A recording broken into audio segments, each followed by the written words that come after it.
چه خوش باشد که با ایمان بمیریم، برای دوست جاویدان بمیریم. چه خوش باشد میان سنگر حق، به زیر سایه قرآن بمیریم. چه خوش باشد که با ایمان بمیریم، برای دوست جاویدان بمیریم.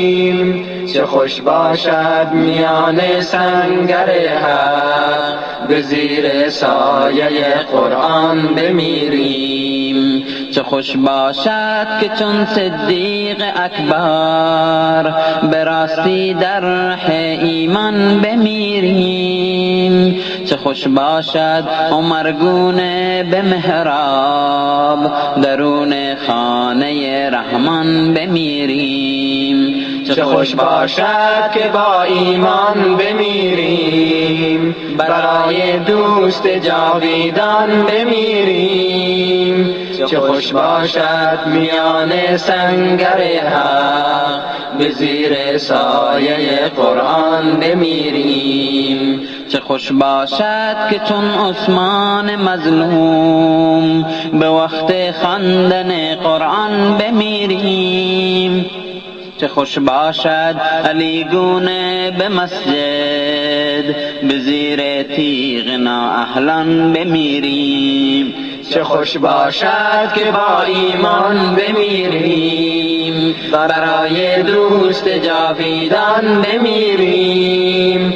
چه خوش باشد میان سنگر حق، به زیر سایه قرآن بمیریم.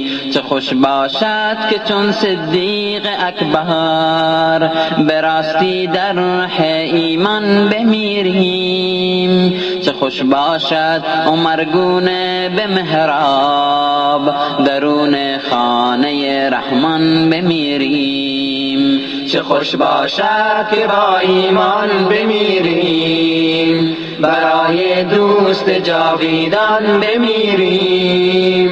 چه خوش باشد میان سنگر حق، به زیر سایه قرآن بمیریم. چه خوش باشد که چون عثمان مظلوم، به وقت خواندن قرآن بمیریم.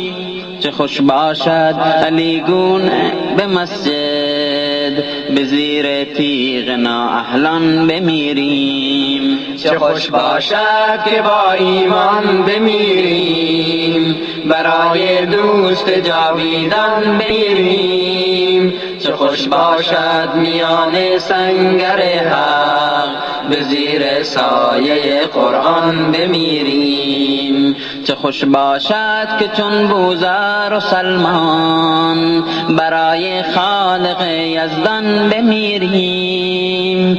چه خوش باشد به سان ابن زهرا، به صحرا با لب عطشان بمیریم.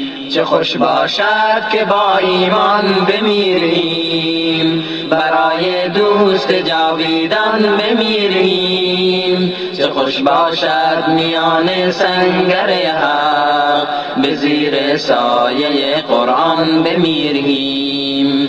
چه خوش باشد به سان ابن حنبل، برای ماندن اسلام بمیریم. چه خوش باشد که در راه شریعت، به مثل حضرت نعمان بمیریم. چه خوش باشد که با ایمان بمیریم، برای دوست جاویدان بمیریم. چه خوش باشد میان سنگر حق، به زیر سایه قرآن بمیریم. چه خوش باشد که با ایمان بمیریم، برای دوست جاویدان بمیریم. چه خوش باشد میان سنگر حق، به زیر سایه قرآن بمیریم. چه خوش باشد میان سنگر حق، به زیر سایه قرآن بمیریم.